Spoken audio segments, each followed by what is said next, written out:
mean, one of the great things that I didn't take advantage of was I had a 9-to-5 day job. And so I could just shut it off at the end of the day. And I didn't. And it wasn't because I necessarily wanted to do all these things. It's because I felt like I had to. Welcome to the 74th episode of the Struggling Scientist podcast. We are a podcast by scientists, for scientists, anybody science adjacent, and perhaps even hobbyists. My name is Susanna, and I'm here with my co-host Jaron. Hi. As an academic, you get a lot of opportunities, sometimes an overwhelming amount of them, but saying no to anything can feel like a missed opportunity. You can feel like you're missing out, also known as Science FOMO. We're talking with our guest Shane Hanlon, who is sharing his story and advice to help academics and researchers understand and deal with Science FOMO, so that you might get some free time after all. So let's start. Welcome, Shane. It's so nice to have you on our podcast. Yeah, it's great to be here. Thanks for having me.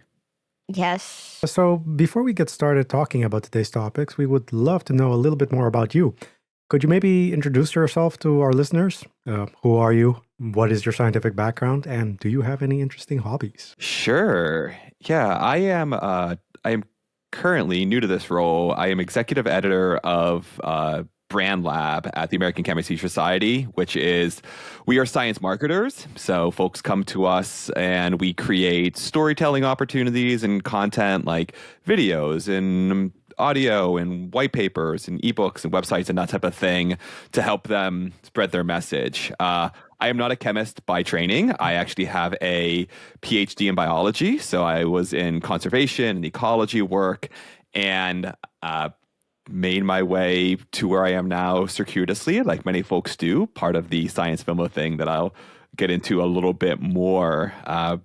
When it comes to interesting hobbies, I haven't done this in a while, but I'm looking to get back into it in the new year. I, at one point, would make science songs about like famous scientists. So I'm in my home in a studio that is mostly for podcasting, but there's also a drum set and a guitar and stuff behind me. So yeah, that's one of my nerdier endeavors that I haven't done in a while, but I'm hoping to get back into.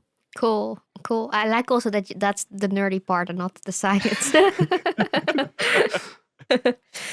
Okay, time for a short intermezzo because we got a special announcement, haven't we? We sure do. Alongside all these fascinating subjects we discuss here, we've been working on something pretty special for our fellows academics and researchers. We're talking about our upcoming masterclass on social media for academics. Social media can be such a powerful tool for academics and scientists, but this is not something many people realize. It's all about leveraging social media to enhance your academic presence. And guess who's leading the course? Us. We're sharing all our tips and experiences from building a huge following on platforms like Twitter and Instagram. Yep, over 70,000 followers and counting. But it's not just about the numbers. We're going to show you how to make your research stand out, network with peers globally, and even have some fun along the way. And we're not just talking theory here. We've got practical tips, tricks, and even some of our own social media secrets. It's like a behind-the-scenes peek at how to make social media really work for you in the academic world. No dry lectures, just a lot of real talk and actionable advice. Plus, we always enjoy a good laugh. So if you've ever wondered how to make your work more visible, connect with fellow academics, or just make the most out of platforms like Twitter and LinkedIn, then this masterclass is for you. Head over to our website to sign up via thestrugglingscientist.com/social media-masterclass or click the link in the description.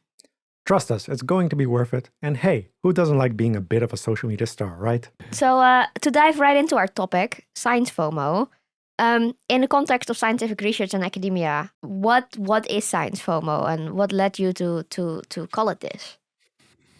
Yeah, this came up a handful of years ago. I was FOMO, it's fear of missing out, which is I think a common thing for a lot of folks from a just like a personal want to hang out with friends type of thing. Like, are you always doing enough? Or are you missing out on the cool party or the cool thing that your friends are doing or whatever?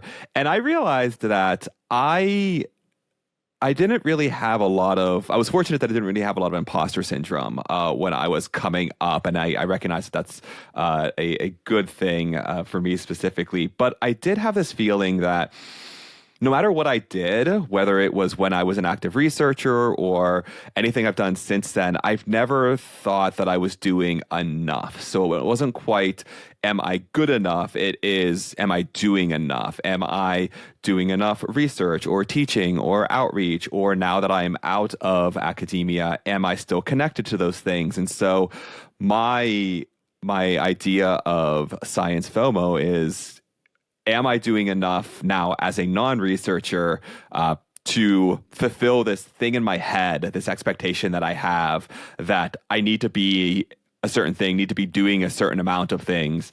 And I have this fear that maybe I'm not. Maybe just a little joking question: is being on this podcast secretly also part of your Science FOMO?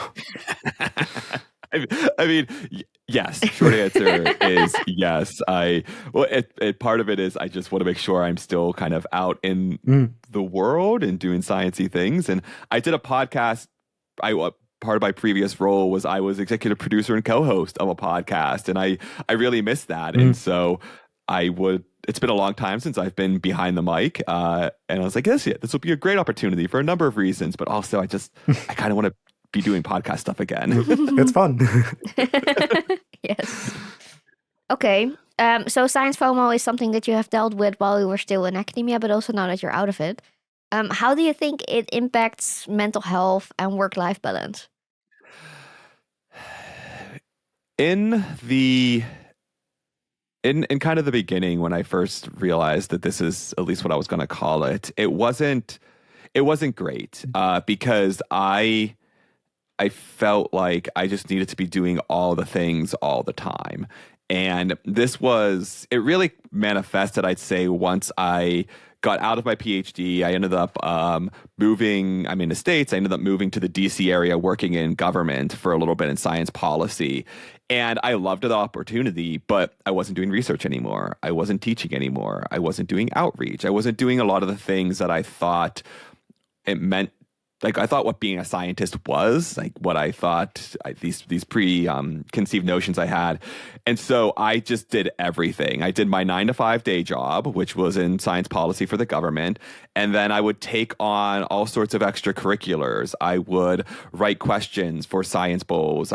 Became an adjunct professor. I got involved in a storytelling organization. I volunteered at our zoo in DC. And all of that was really fun, but it was bad for work-life balance. I mean, one of the great things that I didn't take advantage of was I had a 9-to-5 day job. And so I could just shut it off at the end of the day. And I didn't. And it wasn't because I necessarily wanted to do all these things. It's because I felt like I had to. So it wasn't, for me personally, when beginning, it was probably more of a detriment than anything else. I've been out of academia for, I don't know, 10-ish years now. And I've learned to balance a little bit better, just my work-life balance in general. So my FOMO manifests in opportunities like these. I do kind of more one-off things or things that are a little bit more manageable for my time. But it's definitely still there. It just looks a little bit different. I can definitely imagine. As a PhD student who also started a podcast, I also struggle to say no to things. But it is a lot of fun. And now maybe to touch on it a little bit more, do you feel like the Science FOMO occurs at more sort of specific times as you're busy with maybe a project or something like that? Say like writing a thesis or a manuscript. It's like, that's when I want to, I don't know, start a podcast. Is it procrastination secretly? For me, that actually is pretty true. For me, it was when I am doing just like kind of one thing or focusing in on one thing at a time. It might be a little ironic that I consider myself a kind of a generalist, but I got a PhD, like I did a dissertation. I have expertise in one very specific thing. And I think that's when it first when I was doing the PhD, but still actively doing research, I think that's when it first came up, because I was just so focused in on, I have to study for my comps, or I have to write my thesis, where there are a lot of things about being in the sciences that I enjoyed beyond just like the one thing. And so when That's definitely when it probably happened then. And even now, I notice when I'm just kind of focusing in on one thing, I want to be doing different things. I don't want to be just kind of pigeonholed into one thing. So yeah, I think that it comes up more often when my focus is more singular because I'm just the type of person that doesn't necessarily want to be scattered, but I want to be dabbling in a bunch of different things at any given time. And maybe related to that, do you think it's like, how should I put this, sort of when you start dabbling into different things, that it's very different things? Like, let's say you're busy with your manuscript and then suddenly you want to start bouldering, or is it like, I'm busy with this project, I've hit this roadblock now here, and maybe I'll focus on this other project and work harder on that one, Yeah, it was always still in the sciences. It was it could have been a different project. It could have been just something else that I could attach the science label to, because that's part of the not feeling like I was doing enough or not feeling like I was being enough of a scientist almost. Yeah. And so there was lots of outside of science hobbies. I like to do a bunch of different things that have no science connection, but always something science adjacent. And also so that I could say, okay, well, I should be doing this thing, but I don't want to be doing this thing right now. So I'm going to do something else. But it's still in the sciences, so it counts. It's still productive. It's still productive. Kind of going towards that final goal. Yep. Yes. Okay. Do you think academic culture makes it worse? Does it feed into it? Yeah, that's interesting because I mean, we talked so much about imposter syndrome, which happens all the time, obviously, and I feel like academic culture definitely feeds into that. I actually feel like, again, for me, not being in academia kind of fed into it more. Because one thing about being an academic, pros and cons to this, but you're just expected to do all sorts of different things. It is part of the job of being an academic that it is research and sometimes teaching, and there are outreach, and there's like working and collaborating and managing potential like undergraduates or whatever it might be. And so I felt it when I was doing research, but it really came out later when my job was this one thing, but I still missed all this other stuff. So academia probably does influence it a little bit.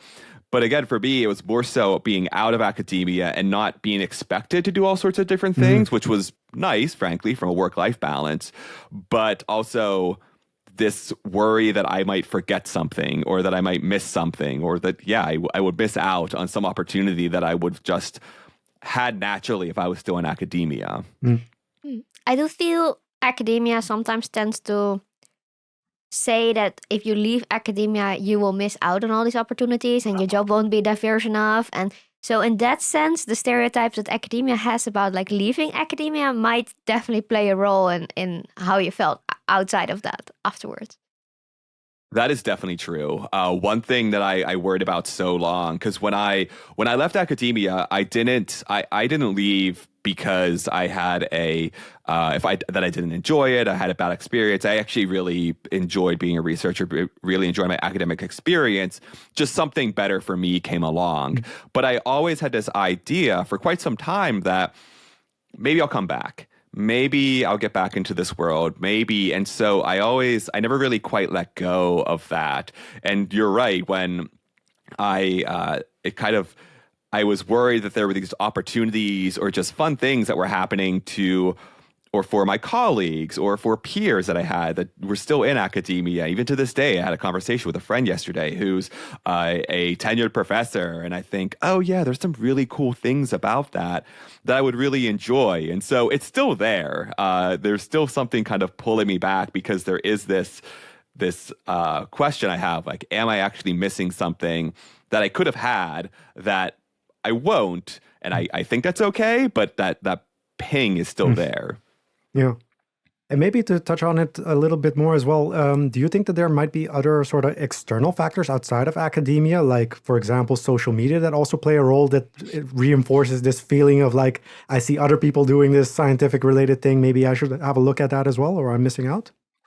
Oh, 100%. I have yeah, social media especially, and I admittedly I haven't been on as much lately, and that's frankly more just because my job's changed. A lot of my job previously was in social media, um, and so I had to see all these things. But I see friends, peers, just folks that I know through the community who are doing so many amazing things, and I part of it is, oh, that's really cool. Like I wish I could be doing that, and part of it's just kind of this guilt I have on myself sometimes that should I be also like they seem to be doing 1,000 things and having a great life and have like somehow achieving work-life balance.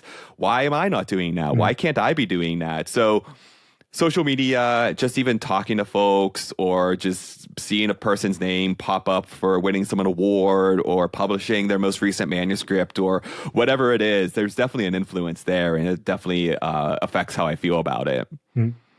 Sure. Now, I can imagine that there's also some positive sides to it. You get a lot of cool opportunities. You have done a lot of cool stuff like podcasting. It's very cool. So it's not only bad, I would say. Do you think it largely depends on the situation? What's your take on it? And do you have also some examples of all the opportunities it has brought you? It's definitely not bad. I have done a lot of things that I wouldn't have done otherwise if I didn't feel this way. Um, the the biggest opportunity I've probably gotten because I just want to be doing more all the time is when I got my PhD, moved to DC, got in science policy, and I was in a fellowship. And I had an opportunity as part of this fellowship to work with the science storytelling organization, a Story Collider. The fellows in my group, we ended up doing like a special show with the Story Collider. We did that at the museum. I helped kind of coordinate it. But then I told a story. If folks aren't familiar, people tell stories about science in the broadest sense, usually like live on stage at a bar. This was in a museum. But I did this thing. It was really personal. It was one of the most personal things I've ever done, definitely in public. And I loved it. I had such a fun time doing this. And I kind of just held on to that after for a little bit. And once I got settled, I like where I was living, I did start having this ping of, okay, what else can I do? I have my job. Like, what else could I be doing? And it's like, oh, I'll reach out to Story Collider. Maybe there's some volunteer opportunities. Maybe there's something, whatever it might be.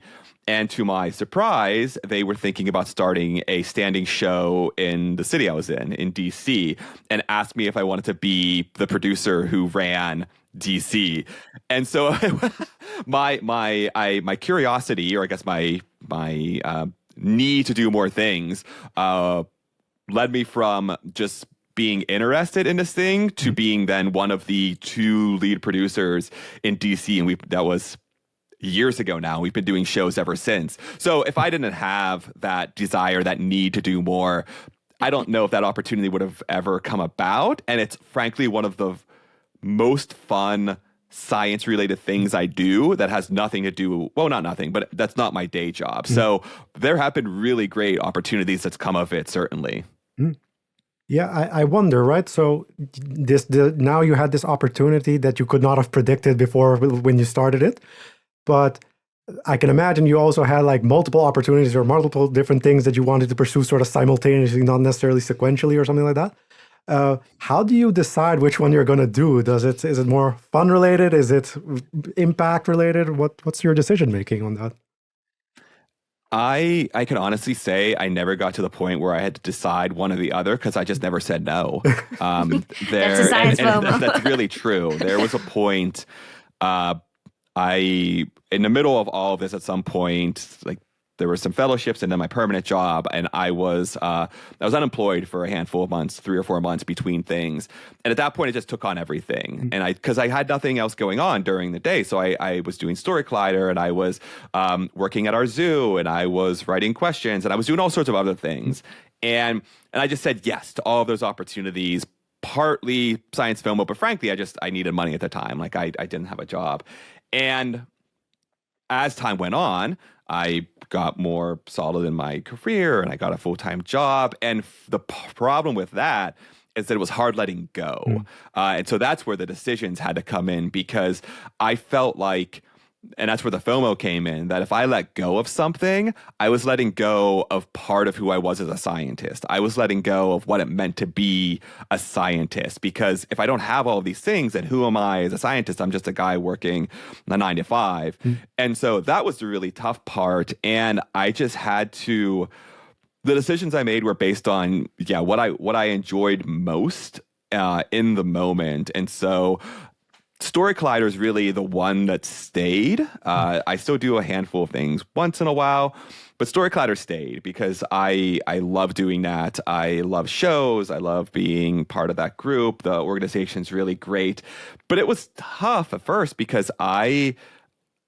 did wonder what will this do to me as a person? What will this do to me as a scientist? How will I feel about it? And I did. I had those pangs of missing. I had those pangs of, am I enough? Am I doing enough? And eventually over time, most of that went away. And it went from being detrimental, like, am I missing this? And is me missing this a bad thing? To now, for the most part, when I miss something or I want to do something, it's a benefit. But yeah, it wasn't easy, and there was some regret. And I per now don't regret the decisions I made, but it definitely wasn't just a clean break. Everything's great. Mm. And so now I'm actually wondering, so you've evolved in terms of your how you've experienced science FOMO in the past up until now and how you handle it. Say someone is struggling a little bit with their science FOMO now. What strategies would you recommend for someone who is currently struggling with it, especially maybe a PhD student right now? For me, one really effective thing was just to kind of step back and assess where I was at. I personally have a problem slowing down. It's part of the inability to say no to things. It's part of the, I just, like, yes, yes, yes, do. I don't like time to think. I constantly have stuff in my ears all the time. I'm listening to things. And so I didn't really have opportunities to assess. I didn't really have times to really take stock. And so if there are folks out there who want to do all the things but might not have capacity for it, literally just step back and take stock of what you're doing. And combination of, do you think it'll be good for career advancement, obviously, but does it bring you joy? I feel like we do so many things that not everything's going to make you happy all the time, but if you're doing extra, do you enjoy doing extra?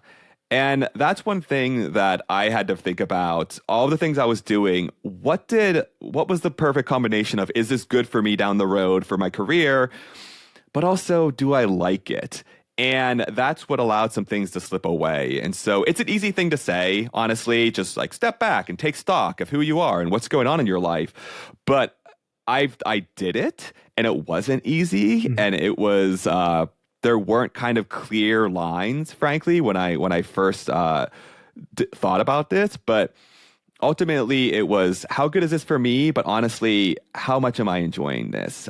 Because there's a lot of things, especially while getting a PhD or an advanced degree, the process is tough. And if we're really fortunate, we enjoy it, but not all of it. That's impossible. And so find elements that really make you happy to balance out the stuff that just by its nature won't, but you need to do anyways. And so that might not be a satisfactory kind of really actionable answer, but I feel like happiness, especially with all of this extra stuff, really matters because there's so many things out there that we can do. And if we can find things that make us happy, that's just an added bonus. It almost makes you not worry as much about all the things that you are missing out on because you're happy with the things that you are doing. Yeah, precisely. Yes. Okay. To close this off, we just wanted to ask you what has been the best but also the worst outcomes of your science FOMO. I'll start with worst. There was a point right after my PhD, mostly, where I wasn't happy. I was unhappy because I didn't know if I wanted to leave academia full time, but I was unhappy because I didn't know if I wanted to stay either. So there was that decision. And then I was just like piling on with all of this extra stuff, thinking that all these extra things would make me much happier. And then I still was missing a bunch of stuff that I wasn't doing. I was seeing my friends. I was still in contact with a lot of folks from university.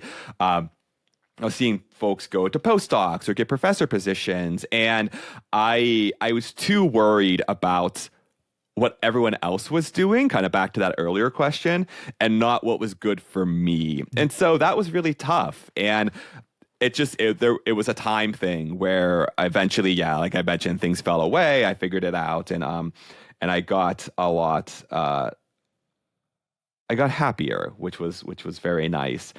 The best thing, I mean, aside from specifically Story Collider, is that I've done a bunch of different stuff in the larger science umbrella. Independent of the different types of jobs I've had, now being outside of academia, but just storytelling, podcasting, doing stuff I was on like Reels and TikTok for a time, just trying all of these different things. The sense of, well, I want to do this and I want to do this and I want to do this. That's been the net positive. And I think the thing that's been really good about it, and it's taken a long time, is learning for myself that I can try something, and if it doesn't work, it's okay to say goodbye. It's okay to let it go. Letting go is really difficult, but without this kind of need or want to do all the different things, I wouldn't have been able to do as much as I've done in the first place. So it hasn't always been easy, but the ultimate outcome is I'm happy that I have this in me and happy that I've been able to find a balance of wanting to do things, but not really being overwhelmed. No, nice. Okay. Well, thank you so much for talking with us today, Shane, on this topic. Yeah, thank you. If people would like to find you and learn more about Science FOMO and get in touch with you, where can they best do so? I am somewhat active on social media these days. I'm at Ecology of Shane, all one word. You can find me. And then I have a link tree at shanemhanlon.com. So that's most of my stuff. There's podcasts and stories and all sorts of stuff like that. I'm very Googleable because I've created this profile for myself. Nice. There people can find all the things that your Science FOMO has led you to. Yes. Okay. For our listeners, if you have any questions, suggestions, or comments, you can reach out to us via our website, thestrugglingscientist.com. You can also check out our website to sign up for the awesome Journal of the Struggling Scientist, also known as our newsletter. And if you have enjoyed this episode, then leave us a rating on your favorite podcast listening platform, as it helps us grow and reach more struggling scientists out there. You can also follow us on social media. Jadons, which ones are those again? X, Instagram, LinkedIn, Facebook, and now YouTube. Yes, and we're just the struggling scientists everywhere. Thank you so much for listening, and we hope to see you again next time. Bye. Bye.